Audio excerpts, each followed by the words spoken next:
Good day, fellas. I hope you're ready for your daily dose of skill. And today we are going to talk about the trade-in event, which is extremely important topic to have a conversation about.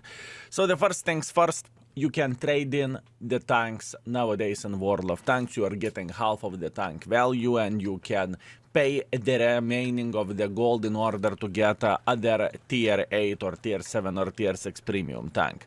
In the garage, all you need to do, you need to click exchange, and then you are going to be led to the certain page whenever you can get whatever you want. But on this account I have pretty much everything, so for me it doesn't work. Hopefully that makes sense and hopefully it's understandable. Now let's show what it works, and let's have a conversation this way. Move your ugly face skill. Beautiful. Very, very nice. Okay, so all in all, first things first, what we need to talk about. Let's say you hate Love, you do not enjoy Love, you do not like it, you can take Love, you can trade in and get 5,600 gold, so which is the half of the value, and after that you can get whatever tank you want. Let's say you want to get Ball Breaker, or let's say Samoa or Scorpion, since it's new. Let's say you are getting Scorpion for yourself for 4,200 gold, and pretty much you are getting a discount, if I can say so. I really want to highlight one thing, that first of all, the tanks that you get rid of, they always can be sold in the loot boxes if you are purchasing loot boxes often, right? So this is kind of a risky play. For example, yesterday on the stream we had so many conversations that people do not like Kust. Right, the tier 8 tank destroyer. They hate it, it's completely fine. I agree, the tank is a pile of shit, I'm with you. But the thing is, if you, let's say, want to get rid of their tank, right, let's take Kust. Let's try to find the Kust, shall we? Tank destroyer, USSR, you take Kust, thank you very much. And let's say you want to change it for Scorpion. You pay 5,000 gold for it, right, roughly 5,000 gold, and Kust will disappear from your garage. But what that means in the next upcoming loot boxes, Who Stops Wargaming to put the Kust once again, right? And pretty much you will pay 5,000 gold for Scorpion and you will get another Kust if you are a loot box purchaser or customer or whatever, right? This is the most important thing what I want to highlight. After that, we do not know which tanks are going to get buffed, right? We just simply do not know. Maybe the tank which you want to get rid of, Panther 88, right? But you do not know when the tank is going to get buffed, right? So if you will get rid of it and half a year later tank is buffed, you may regret it, right? Keep those two things in mind, and now we are going to go through every and each vehicle quickly. We will see what you can get, what is good, what is not so good, what I recommend, what I don't recommend, and is it a good way to get the tank or not. Let's start from the tier 8s, and obviously we will move down to the tier 6s for obvious reasons, right? 112. I do not recommend to take this tank. I don't really think it is a great vehicle. The problem of 112 is the gun handling. Plus on top of that, you can get it from the Bone store if I'm not mistaken. 50 TP prototype, Polish Defender, otherwise called. It's completely fine as a tank, I would say. It is okay, not a bad vehicle. The best things are probably alpha damage and the trollish armor. Worst things can be that gun handling can be trollish, if I remember this correctly. AMX tank destroyer is a nice tank. You can actually even snipe with it nowadays, so this is a great pick for a bushwanker tank destroyer, or alternatively if you want to play aggressively. Both versions of the Liberty. I still think to this day Liberty is okay. It's not super good tank, but it is still fine. But keep this in mind that you can get it one from the Bone store. Centurion 5/Rack. I think it is kind of alright tank. but it's not the best. I think this tank is actually sitting somewhere towards the average or a bit above average territory, although I lately made a video and the comment section screamed on me that it is a great tank even to this day. By the way, I really want to highlight one thing, that you can check out the tank ratings in the index page as well. Keep this in mind, although not every rating is refreshed. That's what we are working on now. And big fat thanks for every and each patron who is supporting our project as well. Thank you, boys. We very much appreciate you. Chrysler. Bond tank, you can buy it for bonds. Would I spend the gold for it whenever you can simply spend bonds for it? I do not know. Overall, tank isn't bad. ELC even, arguably one of the most powerful light tanks here in the game. Just cheeky spotter, which basically can't do damage, right? Shitluck, same situation. Bond tank, overall the tank isn't too bad, but why to buy it for gold whenever you can pay bonds? And I assume usually those deals are taken by the budget players, right? So if you're a budget player, why would you pay gold whenever you can pay bonds? You know? For 202, absolute garbage, don't take it. It is stinking more than ball breaker, and I'm not even joking.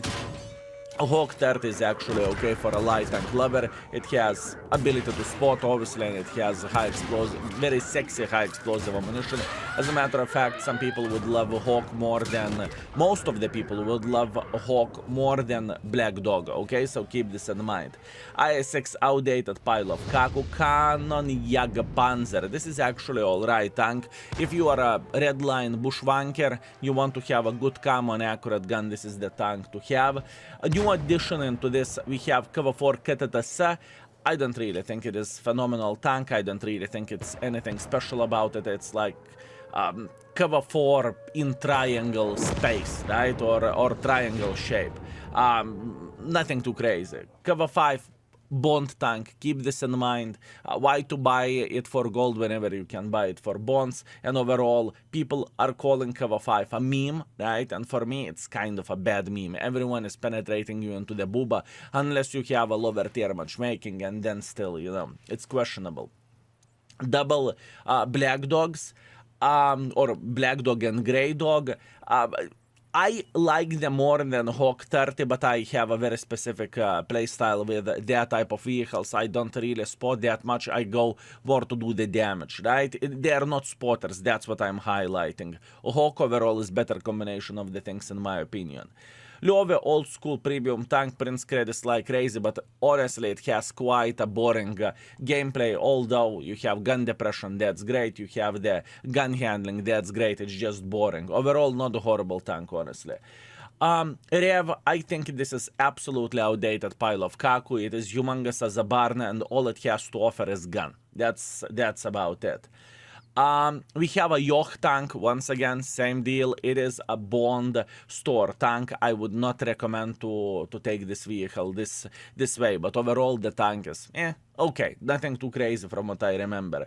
Defender is still good to this day, to be fair with you. I don't really think Defender is bad. And is Defender in the Bond store? Let me see. For some reason, I have it in my memory that it is in the Bond store, but maybe that's only me. Yes, Defender is in the Bond store. Okay. Same situation goes for a Defender.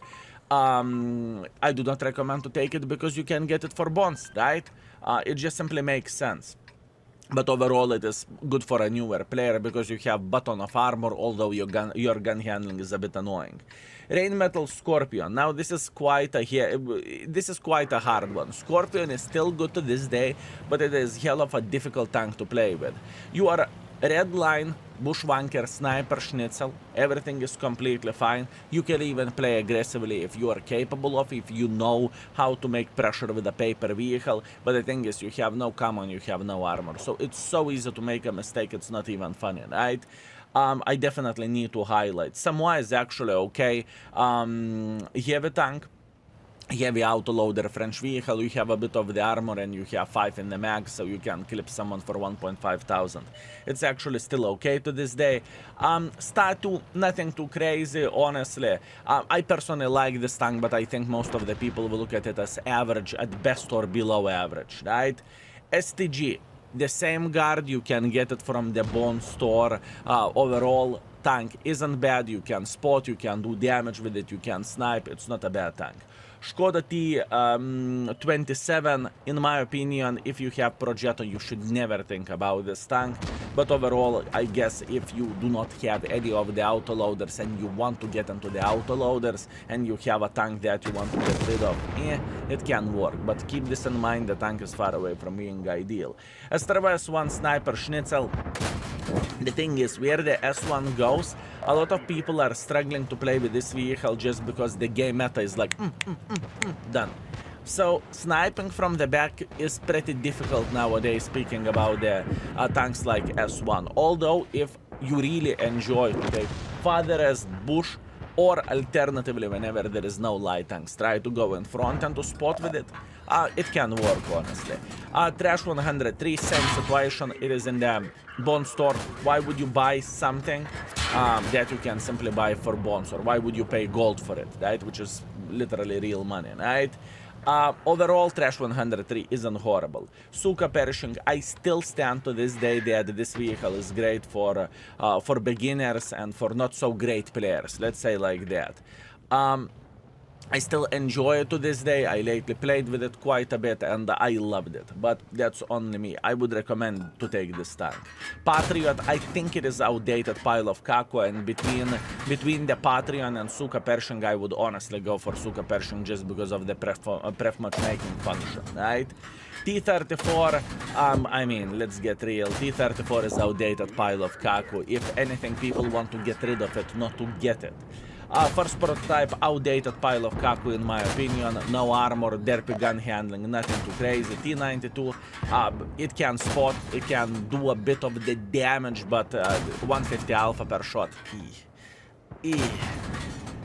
Not ideal. I would not recommend to take it. I think there are better light tanks and you would get so much more use from, at least in my opinion, from the Hawk 30 or from the Shitlock or for ELC even than T92. Plus on top of that, T92 is, it should be on sale from the Bond store if I am not mistaken. I am double checking it out. I cannot see it, so probably I'm wrong. Okay, I am wrong. That's okay. Next, we have a ball breaker. I think this tank is more bashed than it should be. I don't think it's that bad. It should sit somewhere around 2 category, speaking about the index page, right? But it's just simply not great. Alpine Tiger was 111, same situation, Bond store, plus on top of that, the tanks are kind of stinkers. Now, was a 120 GFT. It is actually quite, okay tank from what I remember, but I haven't played with this tank in years, literally. So I would be careful with this one. And new addition XM66F. No, it is not the big XM which is hitting very, very heavily. It is 400 alpha damage one, and it did not impress me as a tank, you know? It just simply didn't. I'm sorry, fellas. It's just not that great. So looking into all of this collection, amount of the tanks feels great, but there is nothing extra, super extra turbo great. There is no Progettos, there is no Prototipo 6, there is no like top meta tanks, if you know what I mean. Plus on top of that, most of those tanks are you are able to purchase it from the Bond store, so honestly it doesn't look that great as an event. To be completely honest with you. Anyways, looking to the tier 7s, I won't talk as much about them. I will say good, bad, without explanation, and that's it. Too slow, bad, absolutely disgusting pile of caco. This tank is literally unplayable. Awful. Awful. IS-2, typical IS-2 for you, IS-2M, typical IS-2 shielded, typical, nothing too crazy, nothing unusual, I would never take those. IS-2 SDPM looks good on the paper, but in reality it is not great tank in my opinion. Krabstein, Waffelcock, I mean, it is a sniper schnitzel, that's all it can do, but it has a very, very good gun. KV-122, in my opinion, it's worse version than any of the KVs, or any ISs, but it's faster. Scorpion, I would rather play Scorpion than Krupp. Europe, you are sneakier, you are faster, although your gun handling is a bit worse. Panther M10, nothing too crazy. Su-122 4.4, haven't played in a long time, but I would say nothing too crazy. Eagle 7, from what I remember, it is okay, but you need to use the turbo. Overall, it's fine, but would I take it? No. As a matter of fact, I would not take any tier 7s, but just saying.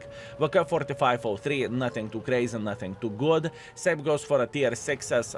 I do not recommend to take them, although some of them can be better. Trash, at least this tank has a PP, but still trash. Bread Panther is okay. The Airbox is actually okay if you like to snipe from the back, but once again, keep this in mind, I would not recommend to take pretty much any of the tier 6s. I have a tank number 6, it's okay. Poodle is okay, pretty much different version of the Bread Panther. Sherman, Firefly, nothing too crazy. Skoda, nothing too crazy. Starva, it has an autoloader, which is okay, but once again, nothing too crazy. Su-100i, I personally can't stand this tank, but some people love it. They treated this tank as a trash burn of the tier 6. T-3485, this is an interesting one. It is one of the better tier 6 premium tanks. So this one, if you are a newer player and you have some sort of garbage sitting in the garage and you are not afraid that it will be sold in the event or loot boxes or whatever, right, it's okay. T78, actually, it's okay as well. Probably a bit worse than T-3485, but it has a different playstyle. Tiger 131 is literally the same situation as I have a tank number 6, literally same tank. And Type 64 is actually fine. So if there is something that I would recommend from the tier 6 is T-34, T-78 if you like redline bushwhacking, and Type 64 if you want to learn how to play with the light tanks. That's all there is to say about this event. I'm looking at it and I'm pretty disappointed, to be completely honest with you. I am pretty disappointed into the tank selection. I think last time it was better because I remember there was a MX-30, which is literally meta tank at this point and whatnot, and this time it's kind of weak. But that's only me. Anyways, I hope you found this video interesting. I hope you found this video informative. My mission is to give you as much information as I physically and possibly can in the shortest amount of the time. So I was talking a bit of like a Uzi, but I hope you enjoyed it. I hope you understood the fear point, and keep this in mind. Before doing any of the trade-ins, right? Before doing any of the trade-ins, just simply check out the bond store. Maybe it's better deal for you to take the whatever, to take the Defender in this way instead of, or Trash 103, or Liberty, or Yoch tank, or Defender, you know, maybe it's better to take it for bonds and not to think about purchasing whatever, 5,000 gold for yourself or something like that. Anyways, love you all, thank you very much for watching, and see you tomorrow. I'm out for today, peace.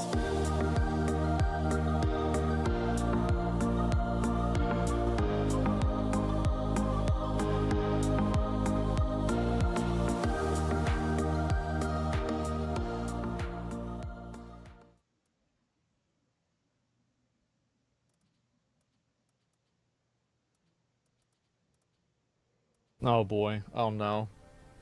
Is this what I think it is? How far does China have to go? How much more repression? How big a trade deficit and loss of jobs for the American worker?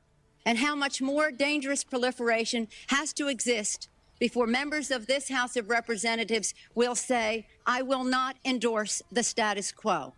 Man. As I mentioned, it's about jobs, proliferation, and human rights. And there are those She was only 130 years old back then. who say we shouldn't link human rights and trade and proliferation and trade. I disagree. But if we just want to take up this issue on the basis of economics alone, indeed, China should not receive most favored nation status for several reasons that I'd like to go into now. I'd like to call the attention of our colleagues to this chart on the status quo that the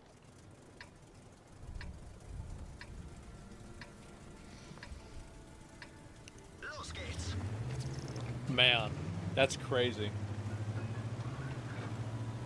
Another chart. This chart reminds me of another chart I've seen recently. So this is a while ago. The business community is asking each and every one of you, each and every one of us, to endorse today. Right now, we have a $34 billion trade deficit with China. That's a lot. The 1995 figure. It will be over $40 billion for 1996. Let's see what it's at right now.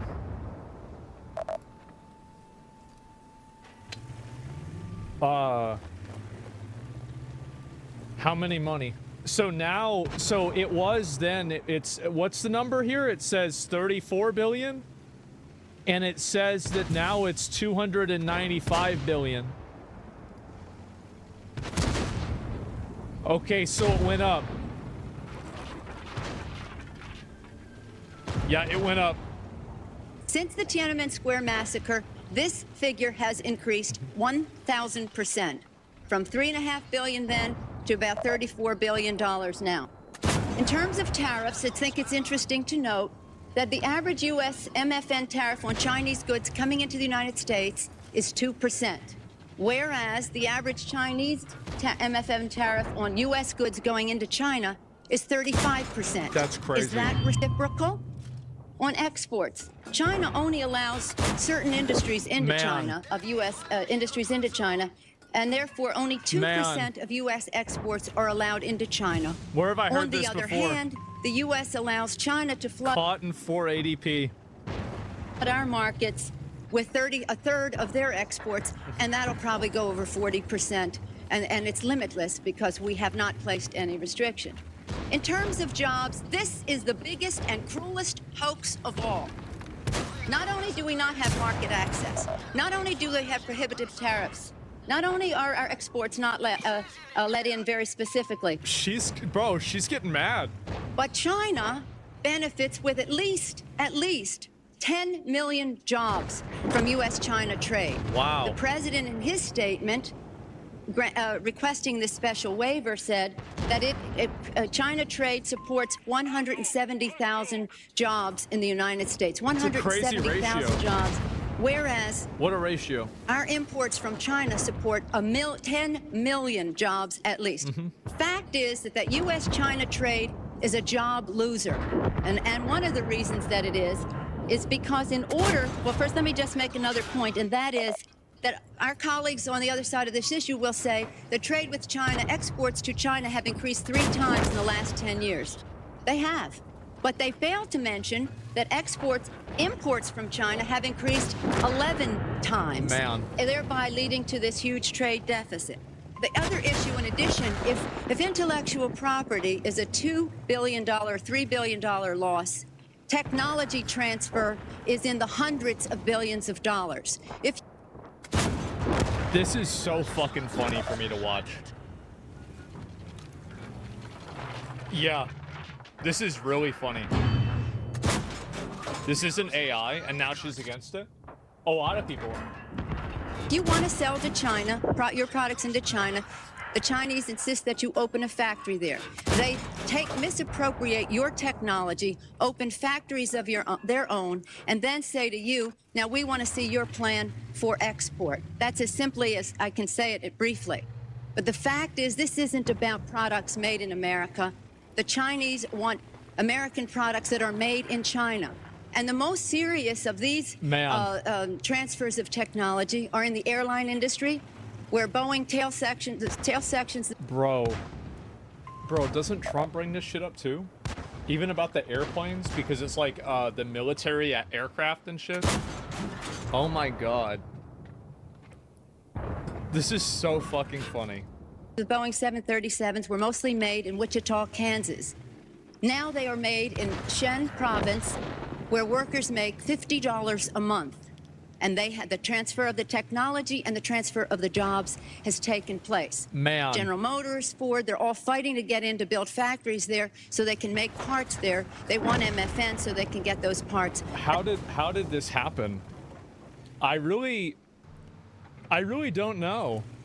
That's crazy. Back into the United States. What the fuck happened? I don't know. We are exporting not low-tech jobs and textile jobs. We're exporting our technology. Now, if you take a country the size of China, with the very cheap, and in some instances, slave labor, the lack of market access, the rip-off of our intellectual property, the transfer of technology, a country that is not willing to play by the rules in any respect in this trade relationship, you have a serious threat not only to our relationship, but to the industrialized world. And if there's one message that I want our colleagues to understand today and our constituents, is that on this day, your member of Congress could have drawn the line to say to the President of the United States, do something about this U.S.-China trade relationship that is a job loser for the United States. Yeah. And this brings us to the point that others have said, well, we can't isolate China. Do you think for 1 minute that with 10 million jobs at least, and $35 billion and be over $40 billion this year in a trade surplus? Where'd she go wrong? I don't know how this shift happened either. I think it happened after... So this is what I think happened. I think after Occupy Wall Street, there was an intentional injection of identity politics into the Democratic Party. And it shifted the values of the Democratic Party away from workers' rights and working in the best interest of, you know, average Americans. And it shifted it from that into working in the best interest of different identity groups. And I think that after, and I believe also that this was intentional, and I think it was a conspiracy. I think that a lot of the elites got scared of Occupy Wall Street. And after that, they started pushing a lot more identity politics to keep people distracted with them so they don't look at the actual people that are taking all the money, which are the people that are on Wall Street, that have all the stocks, that are in the 1%. So I think that's what's happened. 9/11 also added on top of that? Yeah. And so, yeah, confuse the issues. Yes, they did confuse the issues a lot.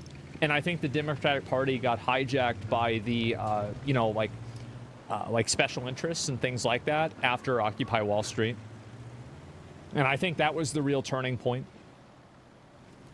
All those billions of dollars in surplus that the Chinese are going to walk away. Where are they going to take 35 to 40% of their exports? Who's going to buy them? This is what sustains the regime. The funding and the jobs. They can't have those people out of work. They have to be at work exporting to the United States. Mm-hmm. I think she brings up some great points. She does. Yep, true.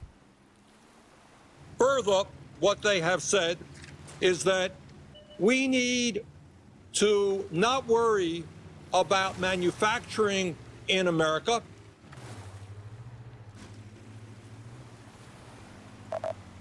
Still, how many years has this guy been 80?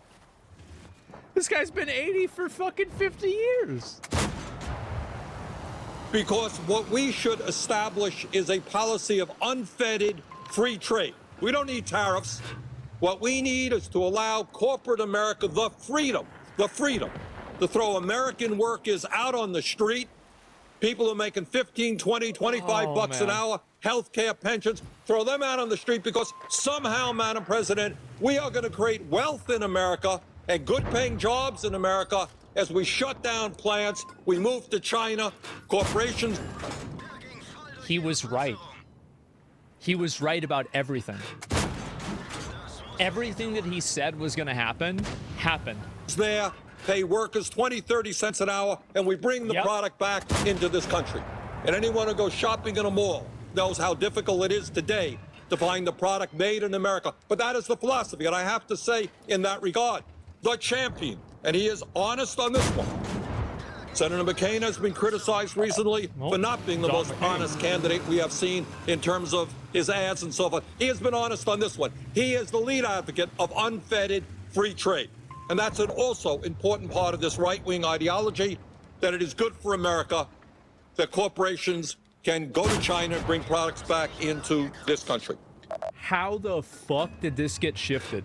This is crazy. Literal 180, yes. They delayed for too long. China manipulated their currency. They've been doing that for a long time, as far as I know. Yeah, but now you have to deal with the reality of 2025 and solutions from 2008 are not viable anymore. In some cases, I think you're right. Not in this one. I think this is a general reality. Uh-oh, uh-oh.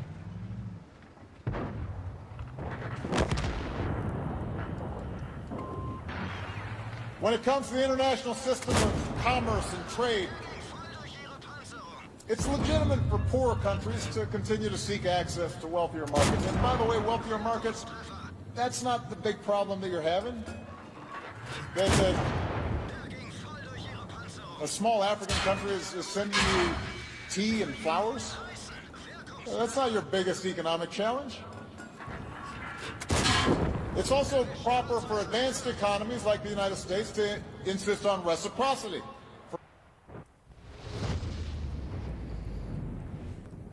Man. Nations like China that are no longer solely poor countries, to make sure that they're providing access to their markets and that they stop taking intellectual property and hacking our servers. Man. There's a lot of these, huh? You mean reciprocal tariffs? Yeah, I guess so, bro. What happened? I don't know. What would you do differently, Donald? 1988. Okay? This is before I was even fucking born. 37 years ago. What would you do differently, Donald? I'd make our allies, forgetting about the enemies you can't talk to so easily, I'd make our allies pay their fair share. 37 fucking years he's been waiting to do this. Man. We're a debtor nation. Something's going to happen over the next number of years with this country, because you can't keep going on losing $200 billion, and yet we let Japan come in and dump everything right into our markets. That's right. See, look at all the Nintendo Switches that they have here. What the hell are they thinking they can do? It's not free trade. If you ever go to Japan right now and try to sell something, forget about it, Oprah. Just forget about it. It's almost impossible. They don't have laws against it. They just make it impossible. They come over here. See, this is another thing, is that there's a lot of like systematic things that make selling products in other markets and economies harder to do. And they're not just explicitly tariffs, but they function as tariffs. And I think that that's like probably another part of the messaging that's getting left out. And I'm not talking about the VAT. They sell their cars, their VCRs, they knock the hell out of our companies. And hey, I have tremendous respect for the Japanese people. I mean, you can respect somebody that's beating the hell out of you, but they are beat. He still says this shit. He even said that about, you know, he's like, you know, Shinzo, I know, like, that's, you know, you were getting us, and I know you were getting us. It's okay.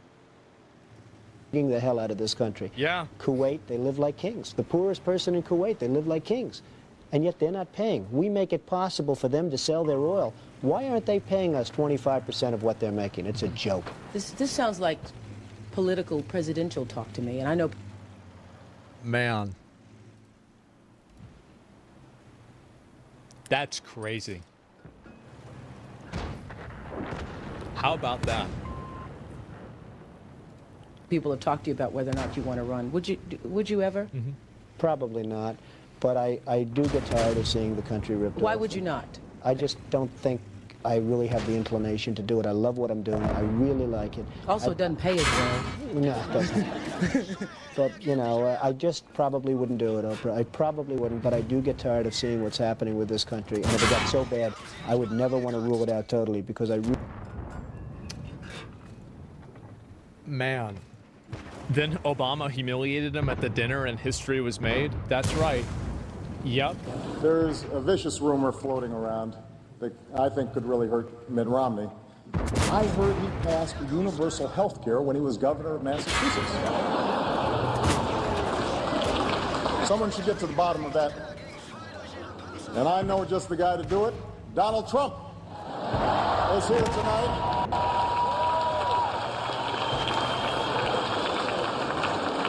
Now, I know that he's taken some flack lately, but no one is happier, no one is prouder to put this birth certificate matter to rest than the Donald. And that's because he can finally get back to focusing on the issues that matter. Like, did we fake the moon landing?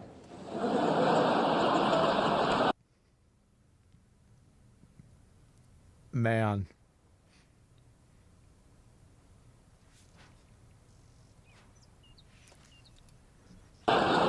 really happened in Roswell. And what's crazy is that he actually did go and declassify the documents for JFK. The funniest thing is everybody's laughing about this, but he did it. Yeah. There are Biggie and Tupac. That, you know what? Actually, oh, that's a really... Whatever happened with Tupac? Yeah, what's the FBI files on Tupac? Because nobody knows what the fuck happened there. I feel like this is a big deal. People say it was Diddy. They say it was Suge Knight. You know, I don't know. But we got to look into this.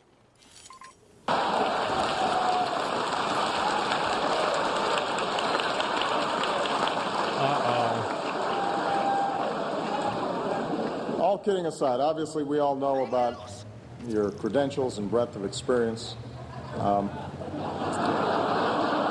For example, no, seriously, just recently in an episode of Celebrity Apprentice at the steakhouse, the men's cooking team did not impress the judges from Omaha Steaks. And there was a lot of blame to go around, but you, Mr. Trump, recognized that the real problem was a lack of leadership. And so ultimately you didn't blame Little John or Meatloaf. You fired Gary Busey. And these are the kind of decisions that would keep me up at night.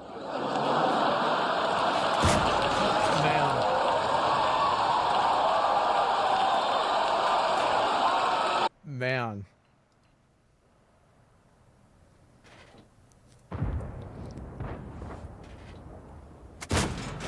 Man. If only they knew. That was 14 years ago? Yep. Thanks, Obama. I know. This was in 2011. That's fucking hilarious. Oh my God. And watch Obama saying Trump is never going to be president. I've seen that too. Why does Obama, the president, watching reality TV instead of fixing a country? Well, I mean, come on. Everybody needs a chance to relax. I mean, what the fuck? He can't watch TV at all? I mean, you can have it on in the background while you're signing something. It's like he's going to forget how to sign his name. Then chill the fuck out, man.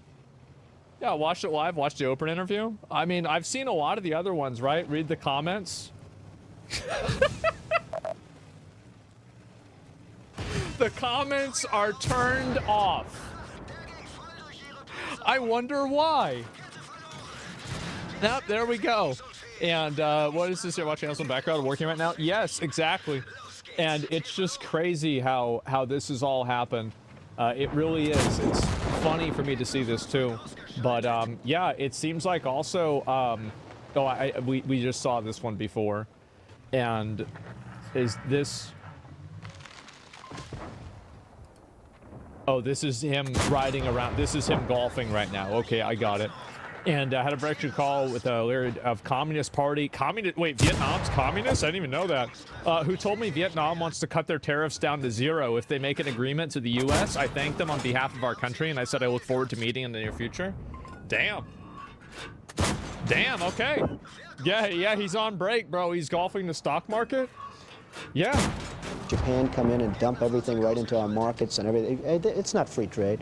If you ever go to Japan right now and try to sell something, forget about it, Albert. He's just been doing this for a long time, which is fucking crazy. And let's see if there's anything else. Oh, this is... Yesterday, President Trump declared that it was, in fact, Liberation Day. His giant tariff policy that he just dropped on the market unilaterally, probably unconstitutionally. Trump's reciprocal tariffs impose hundreds of billions of dollars in new taxes on Americans, be the largest tax increase since the Revenue Act in 1968. One of the biggest tax increases on American consumers in the history of America. And it's going to cost American consumers. It will cost American producers who use inputs from other countries. The Dow...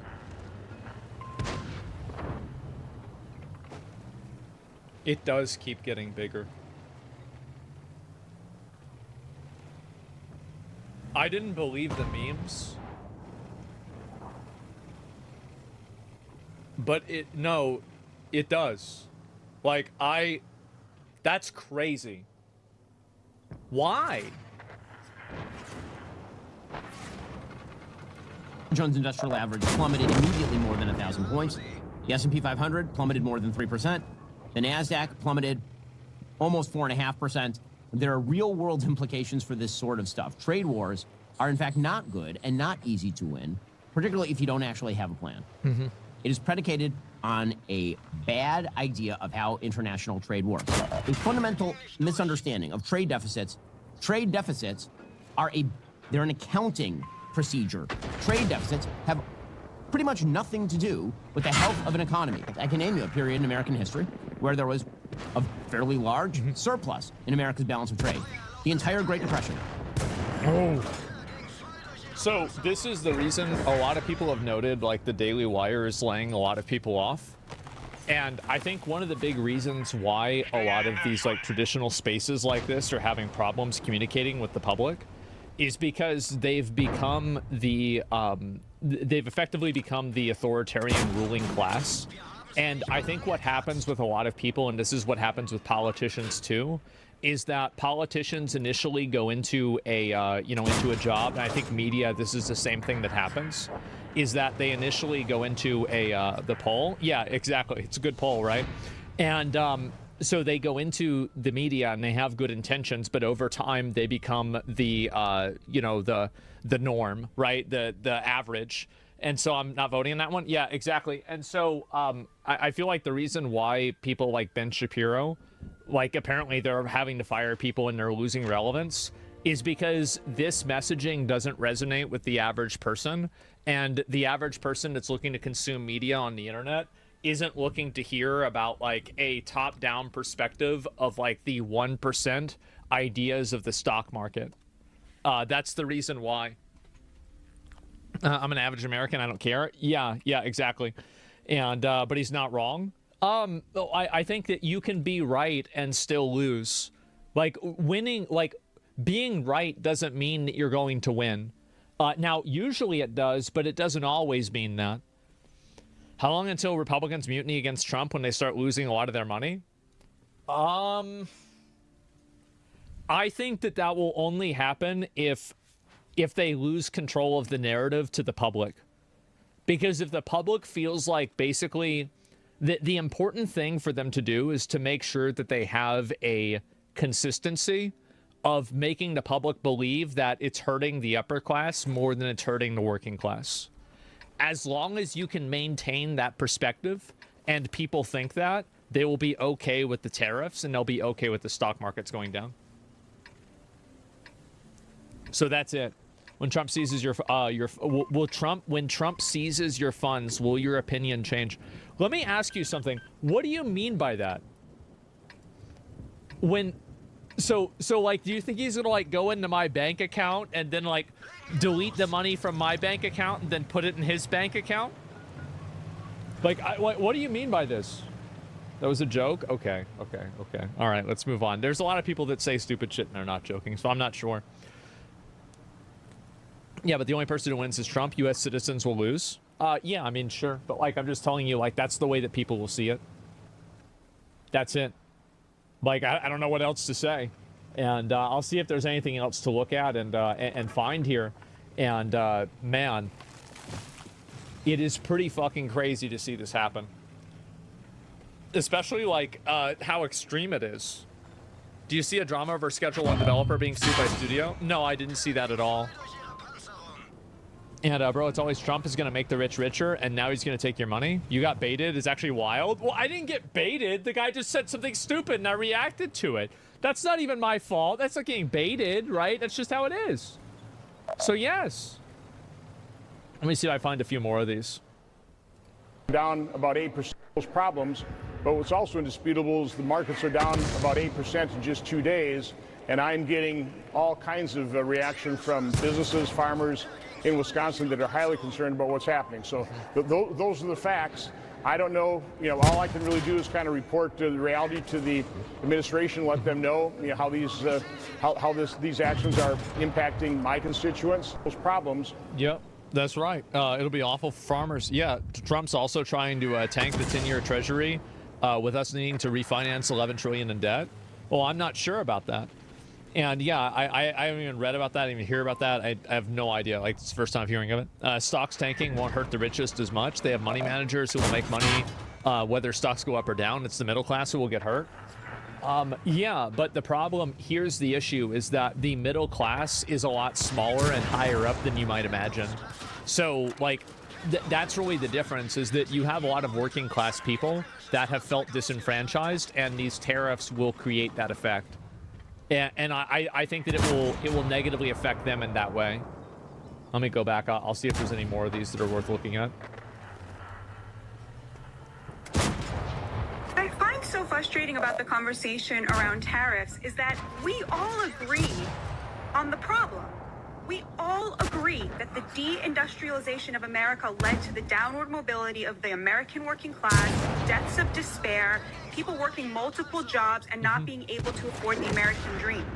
We all agree that it is deeply unfair for the American middle class to be bearing the burden of unfair tariffs from other countries. We all agree that it is great for the president to have leverage in order to demand reasonable things, like that countries stop allowing fentanyl to murder 100,000 Americans every year, and that Mexico do its part to police its own border. And yet when somebody has the courage to show up and say to Wall Street, screw you, I am waging class warfare on behalf of the American working class. Damn, she said it. Wow, that's right. That's right. You elites in Wall Street, you do what you need to do, because I'm not going to stop fighting for the American working class. Suddenly, everybody is sitting around going, oh no, the stock market. Yeah, the stock market looks like that because the rich are punishing Trump for siding with the neglected and humiliated American working class over them. We have all— I think the humiliated part is really important. It's what I was mentioning before about the dignity thing, is that people feel like they don't have dignity to live lives in a way that they feel comfortable and confident in. And because of that, it's caused them to have like a deep-seated like resentment of like the, you know, like any powers that be are wrong, basically. It's burning down the system. Already seen these tariffs work, Pierce. The number of people crossing the southern border is at 0. Fentanyl Is it one? Is at record That lows one got for the through. last 10 I don't know years. how that happened. We have already seen $1.2 trillion in manufacturing invested in this. Do you personally buy the idea that the admin is waging class warfare in favor of the working class? No, I think Trump is just. I think Trump is doing what Trump always does, which is destabilize things to a degree where nobody knows what's happening and then take advantage of the chaos. I think that's what he's doing. Country since January 21st. So they have already worked. Now, how long is Wall Street going to keep trying to punish this president for standing the American working class? I don't know, but I can tell you that the view from the street is people cannot believe that there is a president who is working for them, who is putting them first and telling Wall Street to go screw itself. Wall Street, which picked the Democrats for the last 3 election cycles in a row. That's what the real story is. Yeah, the reason why Wall Street picks Democrats is because Democrats can control young people by fixating them on identity issues and keeping them away from class warfare. And that happened after again, Occupy Wall Street. That was the big shift, and that's why Democrats support, they get a lot of support from Wall Street. It's because it's the best, like, misdirection that's out there.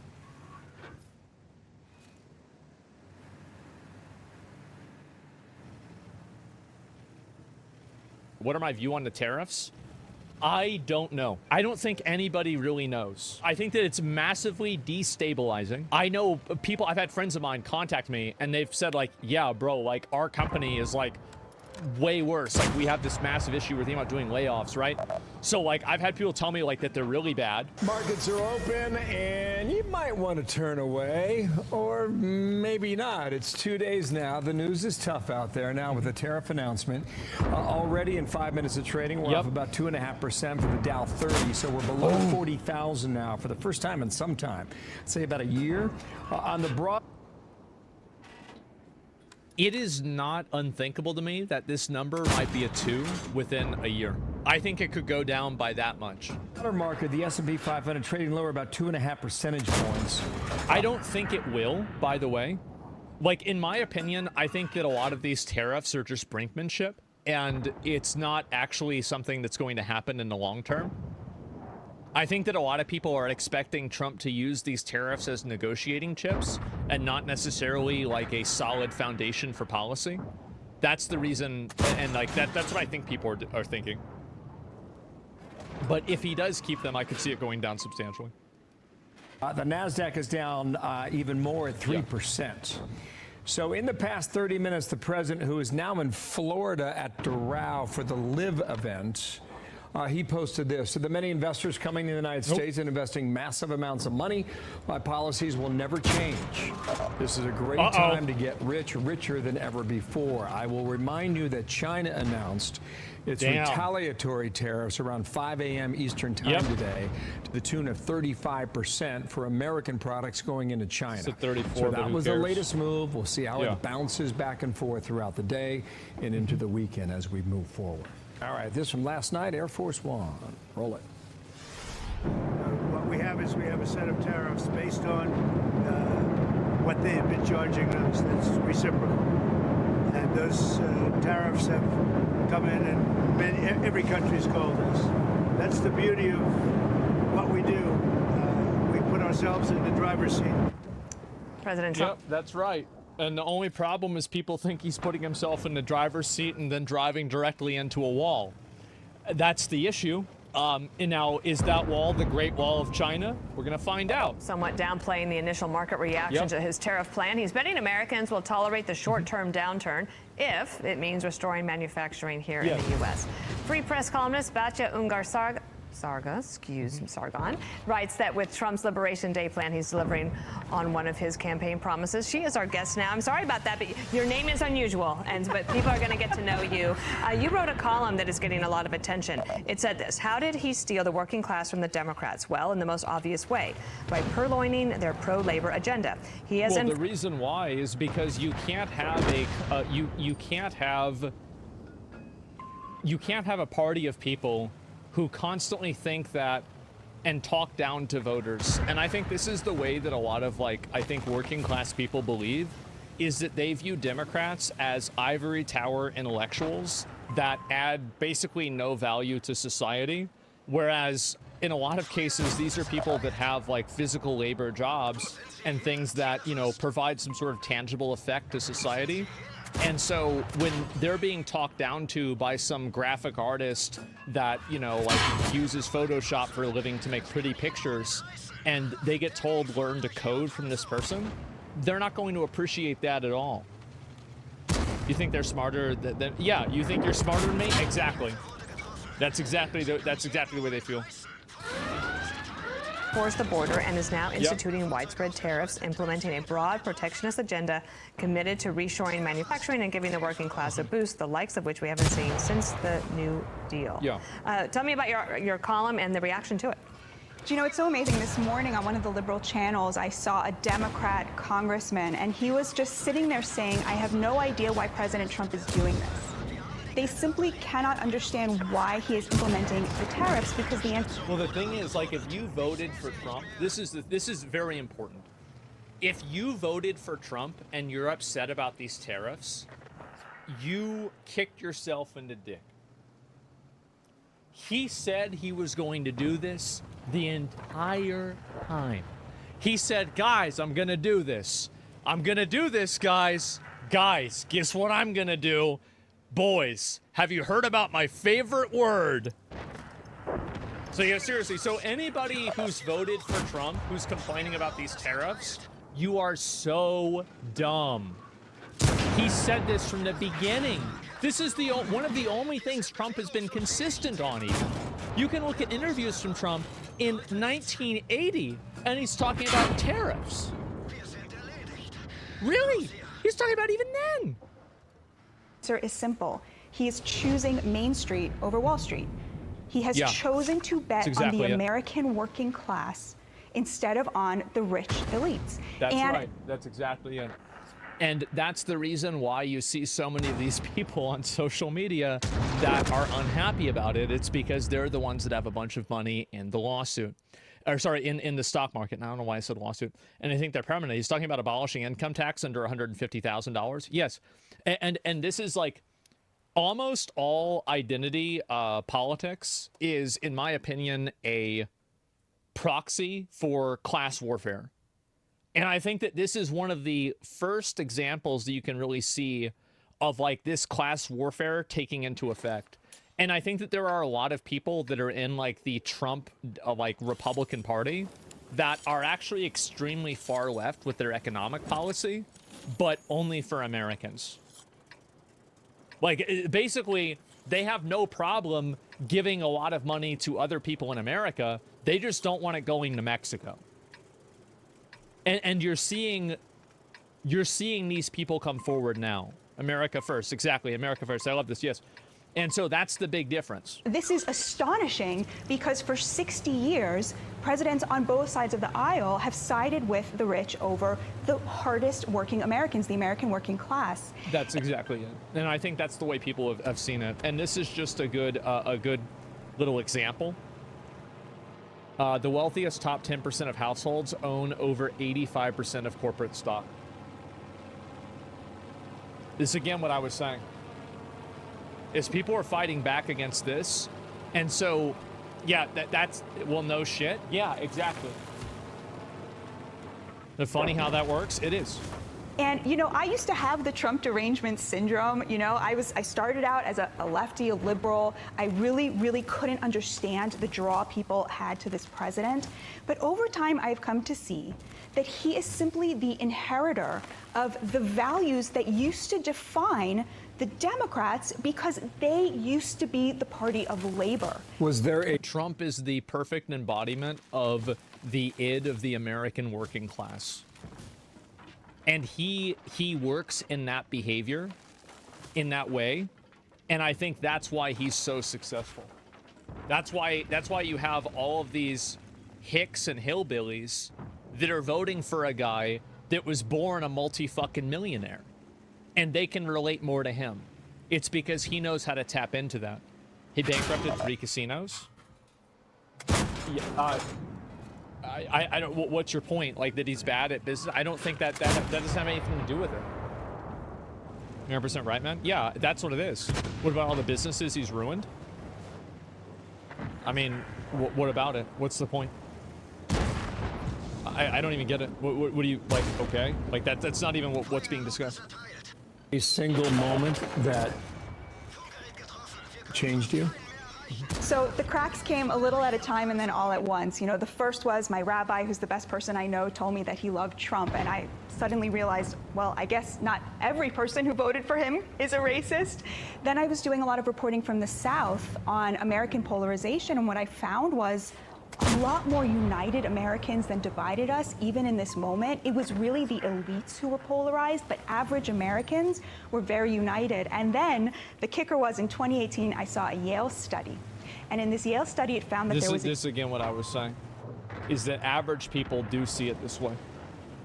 They do look at it this way, and they think to themselves, like, okay, well, a lot of people like feel like outsourcing and like offshoring different types of like just development and business.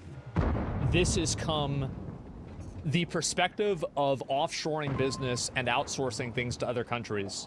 The perspective that the average American has is that this has come at the expense of the worker and to the benefit of the, you know, top 1%. People felt it? Well, regardless of like what you like, oh, it did, it didn't, that's not the point. This is what people think.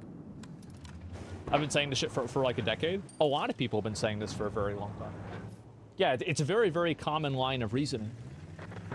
Difference between how white liberals and white conservatives talk to Black and Hispanic Americans. And here was the difference.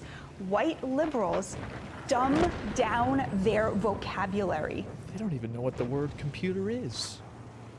When they're talking to Black or Hispanic people. So? And white conservatives don't do that. They use a lower level of vocabulary. It's called presenting lower competence. They use smaller words when they're talking to blacks and Hispanics than they do when they're talking to white people. This is white liberals. But white conservatives don't do that. And I remember looking at this and thinking, and we, the liberals, call them the racists? This is the most racist thing I ever heard. Yeah. And it was an indictment of the entire... Yeah, they don't know where the DMV is. How can you expect them to get an ID? They can't find a DMV. Progressive worldview, which is based on this idea that minorities require the largesse and the beneficence of white progressives in order to thrive. And that was really a moment where the reason why they have that thinking is because it puts them in the virtuous position that they want to be in. It's not because it's true. It's simply because their worldview is built around them being the savior, so they can feel good about themselves. Realized, wow, there's That's something the reason. really wrong with the left as it is, and came to see that it was President Trump who wanted to implement agenda items that would restore dignity to working class Americans. That's what this entire agenda is about. That's what these tariffs are about. And so, do you think that others are coming around to this opinion? Like, obviously you hear about feedback. Yeah, you're not going to get people that are working class to think that these tariffs are bad if you tell them that, well, stocks are going down. They don't care about stocks. They care about, like, groceries. They don't have stocks. From a lot of people. So the response to my Free Press column has been overwhelming. And I actually wanted to ask you, Dana, why do you think that is? Why do you think that this idea of a MAGA lefty is resonating so much with so many conservatives? Well, I don't think it's that surprising. Well, it's not at all. And this is at least, like, for me, this is the way that at least I feel. Like, I'm like very far left with economic policy. Like, I'm universal basic income. I mean, can you be any more left than that? And so, like, but I only want it for Americans. Like, basically, I want the government to only act in the best interest of, like, our citizens and never do anything that could compromise the well-being of our citizens for the best interests of other citizens and other people in other countries. So, like, no migrants, no unnecessary immigration, no foreign payments, no foreign aid. Get rid of all of that and make sure that we're getting, you know, domestic aid and helping those people, right? It should be that, and that's the way that I feel. That's my value system. What is an American? A citizen of America. So a person who lives in America who is a citizen of the country that can legally vote. So if you've come here on a green card, you're not really an American. If you've come here illegally, you're not really an American. If you're visiting, you're not really an American. What I'm talking about are people that are citizens of the country. Yeah, kids aren't American? What? I mean, kids, of course, kids would be citizens. What do you mean? All countries should be like that? Said, yeah, the fact that you had to ask that question. Yeah, Chatter is an American? Yeah, basically, right? Oh, you said vote? Well, yeah, it's a collection of things. Because we are living through a political realignment, and when you go through a realignment, it takes, 10 to 15, 20 years for it to happen. And so, to me, I think it's just maybe a little bit of the natural order of things, and partly because I don't think it's that presidents didn't care about the working class. I do think a lot of it had to do with identity politics and the woke liberalism, and also trying to take rights away from parents. And that has been a big issue. So, anyway, that's my 2 cents. You have 2 cents? You need to write a piece for the Free Press. But you wear your MAGA lefty label now with pride. I do. Thanks for sharing. Thanks for being here. Thank you guys so much. Interesting perspective. Thank you so much. Thanks. Thank you. I'm Steve Doocy. Yeah, I mean, I feel like that's pretty much the way that a lot of people feel. And, again, arguing from the perspective of, like, oh, taxes are really high or something like that. Stocks are down. Oh, like, people don't give a shit about that. They're not going to care about that one way or another because they don't have stocks in a lot of cases. The prices of everything, specifically groceries, are going to go up like 2x. We'll have to wait and see. I think so. I think there's a good chance that could happen. Yeah, it could go up a lot. It's tougher than strawmanning. Building up your opponent's argument to make it as strong as possible, the better than they can. Oh, so I'm defending it. Well, I'm not really defending it or not. I mean, I don't know what's going to happen with the tariffs. I mean, I'll say that the tariffs are massively destabilizing, and of course people are really worried about them. And yeah, I mean, I can see why they're worried. I think it makes a lot of sense.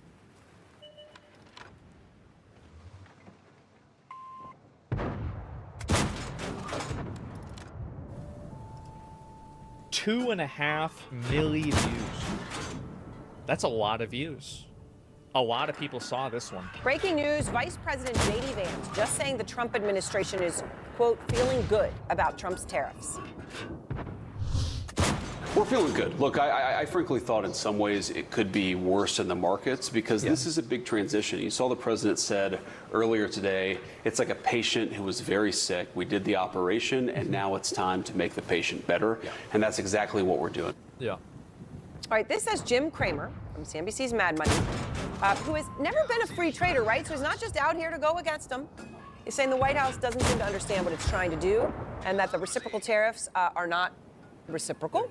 And could do tremendous damage. So out front now, Jim Cramer of CNBC's Mad Money and Squawk on the Street, all on CNBC, that incredible network that I will love to the day I die. Just so great to be here with you, Erin. So, and I'm so thrilled that we're able to talk. Okay, so what the heck is going on? Well, I'm let down because I'm not a free trader. I'm a fair trader, always have been from the days when you worked with me at CNBC. Yep. And what I was hoping was that a coordinated thing where if you are charging us 20%, we charge you 20. Instead of a car where we're only making you pay 2.5 and you're not letting us in, we try to get things better. But right. So on a specific thing, you go, if they're 10 on a car, you go 10 on a car. But I went deep on the numbers today, and the numbers did not make any sense. And I was actually. I was doing like bananas in Vietnam. You did Cramerica. Well, I just said, it's one of these things where if I'm. The reason why it doesn't make any sense, there are two reasons, and I think both of them are equally plausible. The first reason is that Trump intentionally makes it not make sense in order to destabilize things and stress people out because it gives them more control. And the second reason could also be because he's stupid.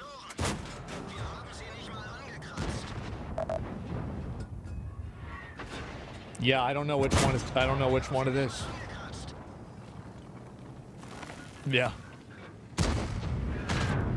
I'm doing 100 billion, and you're letting me do 10 billion, and I'm letting you do 100 billion. There was a way to be able to make it work, but the numbers that they did, and they had this ridiculous.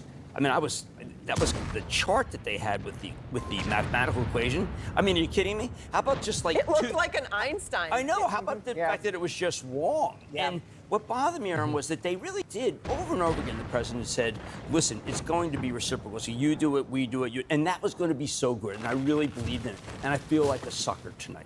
Because I am not a free trader, and I do not believe in free trade. And I was just as tough, if not tougher, than his people, but they screwed it up, and they really they did it a totally ill-advised way. And I was very let down as someone who really truly believes that free trade is awful for the American working person.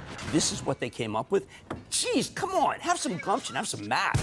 I mean, how in the world do they do that after all of this? They assured us over and over again, Aaron, that they were going to do the thing that would make it so that the tariffs would come down and the countries that were bad actors would change their ways. And then Israel decided to get rid of tariffs. And they tariffed them anyway. Vietnam decided to. Yeah, Israel decided to get rid of their tariffs on the U.S.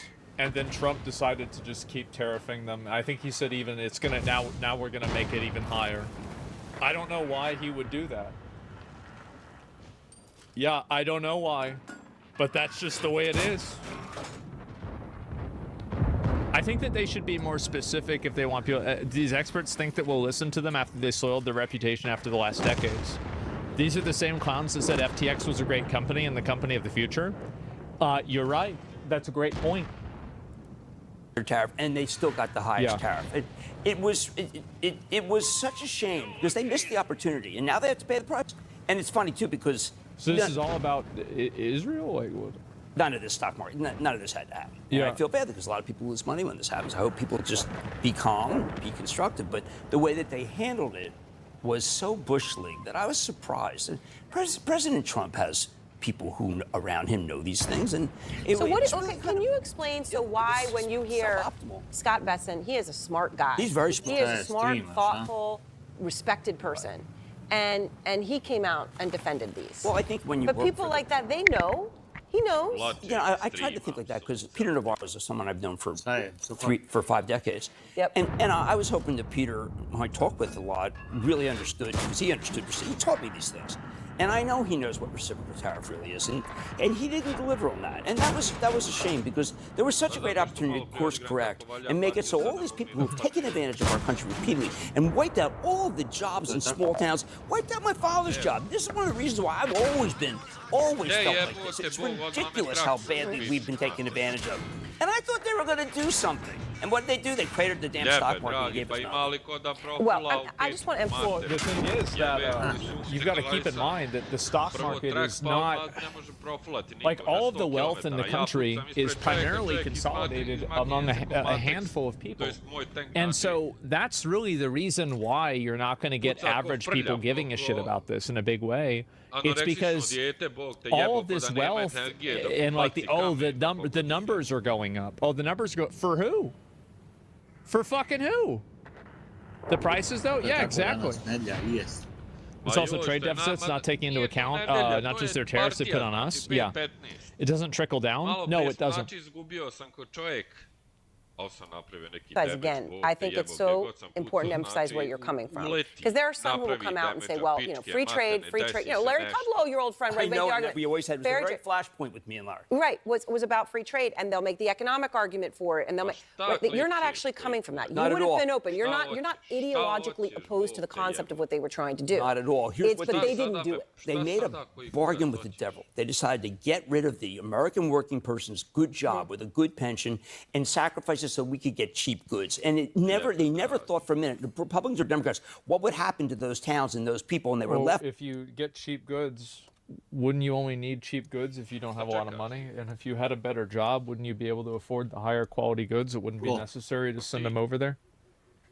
So it's like you're creating a problem by making people make less money and then solving it? Like, I don't know. Behind, and I always felt that was horrendous. The president comes along that's going to do something